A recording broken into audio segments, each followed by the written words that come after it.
Notre prochain invité, c'est M. Patrice Cocro, qui est comédien au Théâtre Beaumont-Saint-Michel dans la pièce qui fait fureur, Moutarde forte. Patrice, bonjour. Bonjour. D'abord, merci d'être là. Ça fait plaisir, merci de me recevoir. Ben, c'est un plaisir aussi partagé. Vous êtes pour l'été au Théâtre Beaumont-Saint-Michel, je l'ai dit, je l'ai mentionné dans la pièce Moutarde forte. Qu'est-ce que c'est exactement que cette pièce-là? Premièrement, je dois dire, c'est ma première fois au Théâtre Beaumont-Saint-Michel. Oui. Ben, moi, Ah, ok, je vais vous laisser. Je vais y revenir. Je vais juste parler un peu de la pièce. La pièce, oui. Et après ça, j'aimerais ça qu'on parle de vous. Qu'est-ce qui vous amène Très bien. dans Bellechasse aussi? Mais d'abord, cette pièce-là, qui est un succès, parce que je l'ai vue lors de l'inauguration. Oui.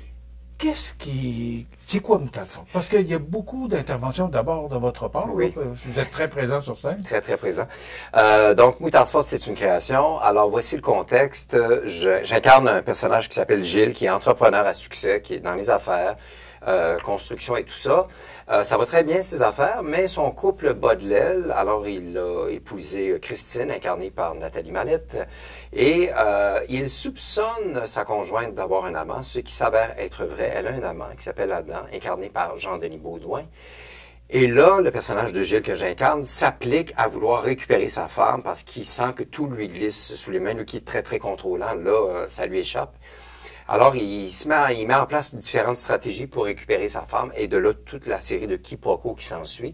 Dans la maisonnée également, il y a Chantal, incarnée par Véronique Savoie, qui est femme de ménage, je ne sais plus comment on dit ça de nos jours, mais en tout cas, elle s'occupe de l'entretien de la maison. Et elle aussi, il est un peu de mèche avec elle pour appliquer tout son plan. Et il y a également Marie-Ève, une jeune femme qui est surtout présente en deuxième partie, qui arrive sur les entrefaites. Je peux pas trop parler de ce personnage-là parce que c'est elle qui est au cœur de l'intrigue aussi également beaucoup, puis qui va accélérer le dénouement de l'histoire.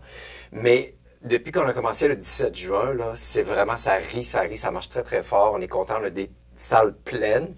Et en plus, ça coïncide avec le 50e anniversaire du Théâtre Beaumont-Saint-Michel. Alors, c'est vraiment un cadeau à tout point de vue. Qu'est-ce qui fait, Patrice, que vous êtes dans Bellechasse pour l'été? Parce que vous avez, et je lisais votre biographie, vous avez quand même là, beaucoup de vécu, on en parlera tantôt. Oui. Mais qu'est-ce qui vous amène dans Bellechasse? On m'a proposé ce contrat-là, alors j'étais disponible et puis j'ai trouvé ça, j'étais enchanté parce que j'ai fait beaucoup de tournées, moi, depuis, je suis sorti de l'école en 1986, ça fait 39 ans, donc j'ai fait beaucoup de tournées, j'ai sillonné le Québec, j'ai joué dans à peu près tous les théâtres, mais pas Beaumont-Saint-Michel, donc c'est la première fois que j'ai dit, mon Dieu, quel beau cadeau, et dans des conditions exceptionnelles. On joue quand même près de 60 représentations, ce qui est assez rare aujourd'hui, comparé à quand je suis sorti de l'école où c'était beaucoup plus courant.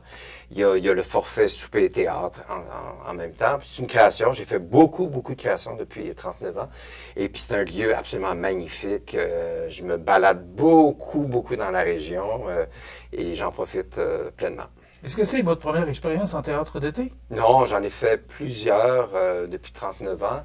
Certains ont fermé, dont le Théâtre des Cascades, le Théâtre Saint-Sauveur qui ont fermé. Il y en a beaucoup qui ont fermé. Le profil démographique a changé. On n'est plus dans la même période que dans les années 80. Donc, tout passe. Je m'amuse à dire à la blague. Les cabines téléphoniques ont disparu, les guichets automatiques pratiquement, puis les clubs vidéo. Je veux dire, le théâtre d'été demeure, mais c'est moins présent que c'était. Mais Beaumont-Saint-Michel incarne encore tous les avantages et la beauté du théâtre d'été. Voilà. C'est quoi la différence entre un théâtre d'été et un théâtre là, qui est à l'année? Je ne sais pas comment le... Théâtre institutionnel, davantage, on va dire. Ben, dans ce cas-ci, c'est un théâtre privé, premièrement. C'est un théâtre qui a une excellente réputation, donc qui rayonne depuis 50 ans. Ici, ce qui est exceptionnel, ce qui est formidable. Et c'est toujours des comédies qu'on présente durant l'été. En tout cas, souvent des comédies. Alors que dans l'institutionnel, c'est pas toujours des comédies. Il peut y avoir du drame ou la tragédie. Et puis, donc, c'est des pièces plus légères. Puis les gens, pour beaucoup de gens, c'est leur sortie de l'été. Il y en a même qui font la tournée des théâtres d'été, puis qui s'organisent en groupe et tout ça. Donc, pour eux, c'est l'occasion de se divertir, puis de s'alléger en mangeant un bon repas, puis en voyant du beau paysage. Voilà. Patrice, je l'ai mentionné tantôt, j'ai eu l'occasion de vous voir l'inauguration du théâtre. Oui. Vous avez beaucoup de textes. Oui. Est-ce que vous avez des blancs de mémoire? Ça peut m'arriver, ça m'est arrivé depuis, mais là, dans ce cas-ci, j'avoue, ça faisait longtemps que j'avais pas eu un si gros morceau à défendre. J'ai travaillé beaucoup en amont là, pour apprendre tout ça. Là. Ça prend combien de temps? Je m'y suis pris plusieurs mois d'avance du moment que je l'ai su, qu'on m'avait proposé le rôle, plus 4-5 mois d'avance.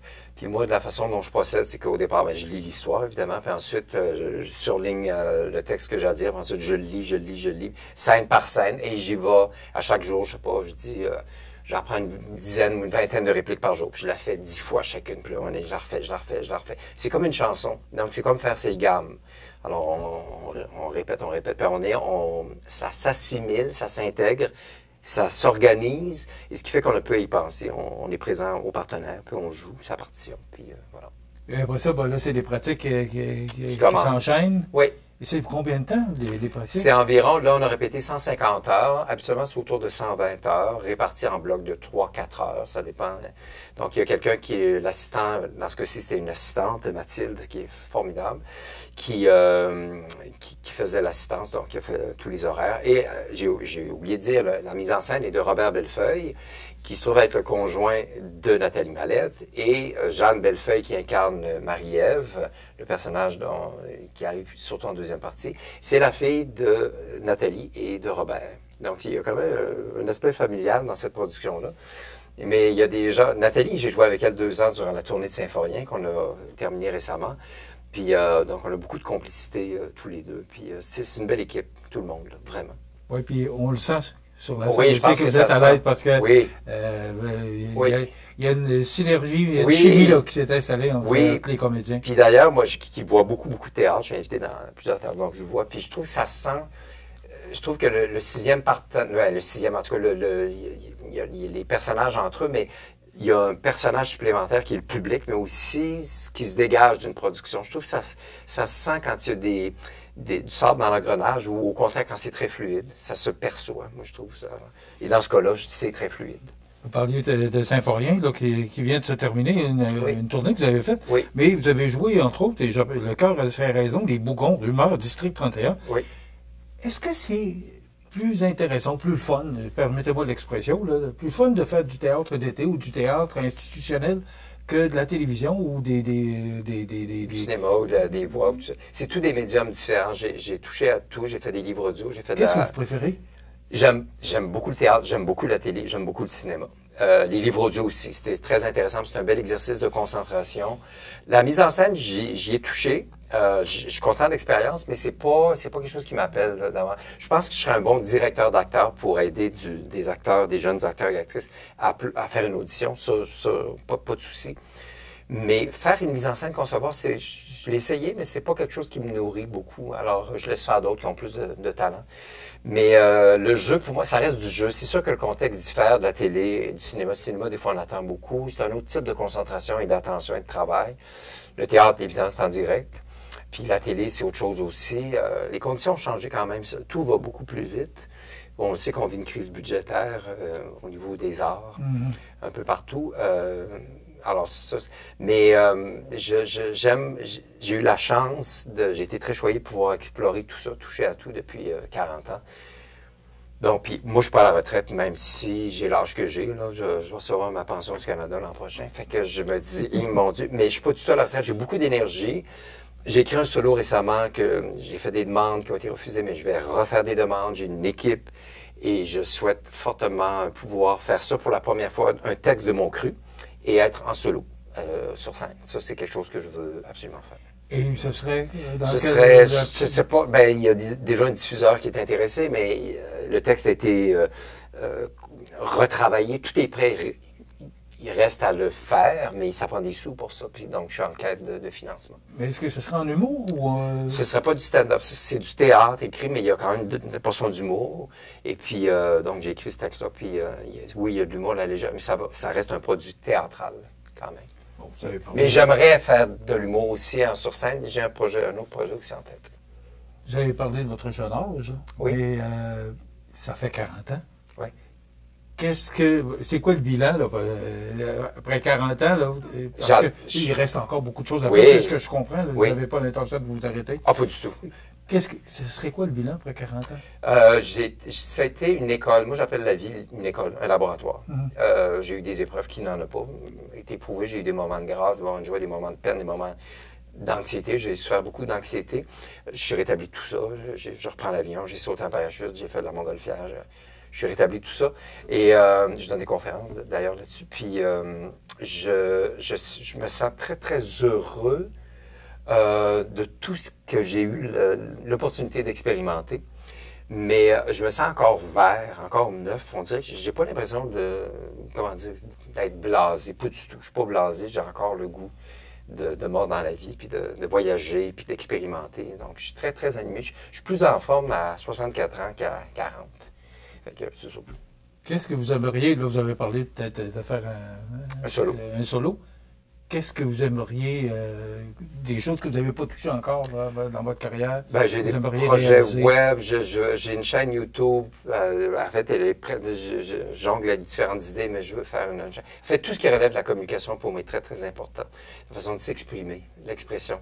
Ça, c'est hyper important pour moi. Puis le voyage, intérieur et extérieur. Donc, vous avez cette qualité-là pour vous exprimer. Vous exprimez très bien. Oui, d'ailleurs, sur scène, on vous entend très bien. Oui, ça va très bien. Vous avez une bonne voix. Par contre, ne me mettez pas un marteau entre les mains pour faire de la rénovation. Vous allez être extrêmement déçu. Okay.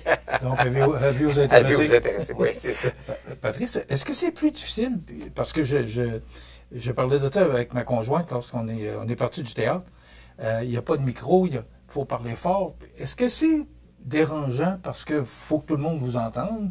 Souvent, il y a des personnes âgées ou des gens qui entendent moins bien, dont je suis. Est-ce que c'est plus difficile du théâtre d'été que dans un théâtre, par lien d'institutionnel? Institutionnel, c'est la même chose. C'est-à-dire qu'il y a certains théâtres qui ont certains petits micros à l'avant-scène, mais ça demande évidemment un point d'appui au niveau du ventre, puis de toujours penser, en fait, c'est même plus d'y penser quand on joue, c'est vraiment d'avoir le réflexe d'aller embrasser le fond de la salle. C'est comme si je m'adressais au fond de la salle, et non pas à une personne en particulier. D'ailleurs, moi, je balaie toujours un public, je ne regarde jamais quelqu'un en particulier. C'est l'ensemble du public qui est comme un partenaire supplémentaire. Et donc, oui, ça demande du tonus, la projection, la voix, la clarté. Moi, j'aime beaucoup la clarté, la précision du verbe et tout ça. Puis donc, d'assimiler. C'est pour ça que c'est important, au départ, de bien assimiler son texte pour être en mesure de le partager. Puis c'est presque déjà terminé. Mais mon Dieu. Il faut parler des supplémentaires. Oui. Parce qu'il va y avoir des supplémentaires. Oui. C'est tellement un succès, cette pièce-là, oui. qu'il va y avoir des supplémentaires. Les dates? 21, 22, 23 août. Est-ce que les billets sont disponibles là? Les billets vont être disponibles. Ben oui, ils le sont, je crois, là, aujourd'hui. Okay. Puis, donc, c'est ça. Alors, on invite les gens à venir. Écoutez, le bouche à oreille est déjà très, très bon. Puis, les gens s'amusent fermement. On fait des doublés le samedi. Donc, c'est du mardi au samedi à 20h, plus les samedis à 17h. Au Théâtre Beaumont-Saint-Michel. Venez voir l'exposition. Il y a une super exposition pour les 50 ans du théâtre. Tout le long du théâtre, vous avez depuis la genèse du théâtre qui a été initié par Jean Duceppe, Yvon Les Tourneaux et Lionel Villeneuve. Il y a beaucoup de gens qui sont passés par là. Daniel Proulx, il y a eu Nicole Leblanc, il y a eu tellement d'acteurs, Yves Jacques, Jean-Louis, en tout cas, il y en a eu un paquet. Les gens peuvent voir sur les photos. Il y a beaucoup de documentation très bien faite. J'invite les gens à voir l'exposition. Alors, les supplémentaires, et en plus, c'est que le souper, il y a le souper théâtre que vous pouvez obtenir. Oui. Et je vous le dis, là, c'est tout un lunch, il y en a pour tous les goûts, pour l'avoir fait, pour être allé au mois de juin. Oui. Bon succès, Patrice. Merci beaucoup de votre générosité. Merci. Moutarde Forte est au Théâtre Beaumont-Saint-Michel. C'est jusqu'au 23 août pour l'instant. 23 août. Et qui sait? Oh oui, ça continue. Vous allez faire ça au mois de septembre. Oui, c'est ça. Moutarde Forte, c'est à voir au Théâtre Beaumont-Saint-Michel. Il y a des supplémentaires d'annoncer. Vous pouvez appeler et communiquer avec le Théâtre Beaumont-Saint-Michel. Voilà. Merci beaucoup, Patrice Cocro. Merci. Voilà, ça complète.